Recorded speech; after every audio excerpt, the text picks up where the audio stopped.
The Essays of Francis Bacon. Of Death. Men fear death as children fear to go in the dark. And as that natural fear in children is increased with tales, so is the other. Certainly the contemplation of death, as the wages of sin and passage to another world, is holy and religious, but the fear of it, as a tribute due unto nature, is weak. Yet in religious meditations there is sometimes mixture of vanity and of superstition. You shall read in some of the friars' books of mortification that a man should think with himself what the pain is if he have but his fingers' end pressed or tortured, and thereby imagine what the pains of death are when the whole body is corrupted and dissolved, when many times death passeth with less pain than the torture of a limb, for the most vital parts are not the quickest of sense.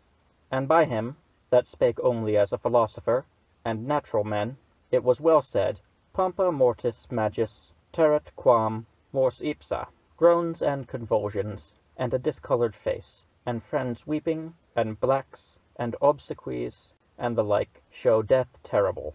It is worthy the observing that there is no passion in the mind of man so weak, but it mates and masters the fear of death, and therefore death is no such terrible enemy, when a man hath so many attendants about him that can win the combat of him.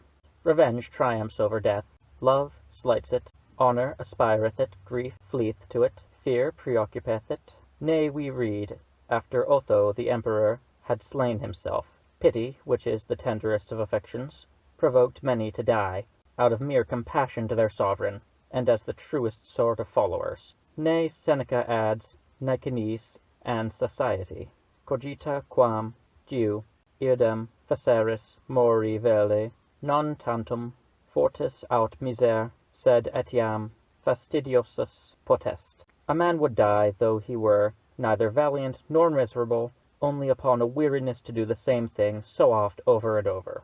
It is no less worthy to observe how little alteration in good spirits the approaches of death make, for they appear to be the same men, till the last instant. Augustus Caesar died in a compliment. Livia connugi nostri memor vive in vale, Tiberius in dissimulation, as Tacitus said of him, I am Tiberius Verus, and corpus non dissimulatio deserabant. Vespasian, in a jest, sitting upon the stool, ut puto Deus fio. Galba, with a sentence, feri si exre sit populi Romani, holding forth his neck. Septimus Severus in dispatch, abeste si quid mihirestat agendum, and the like. Certainly the Stoics bestowed too much cost upon death, and by their great preparations made it appear more fearful. Better, saith he, qui finem vitae extremum inter munera ponat naturae.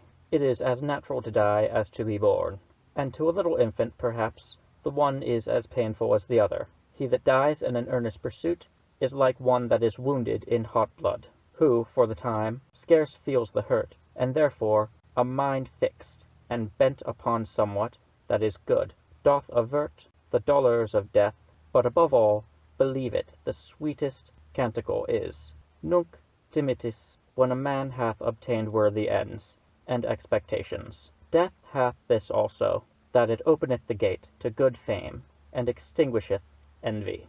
Extinctus amabitur idem.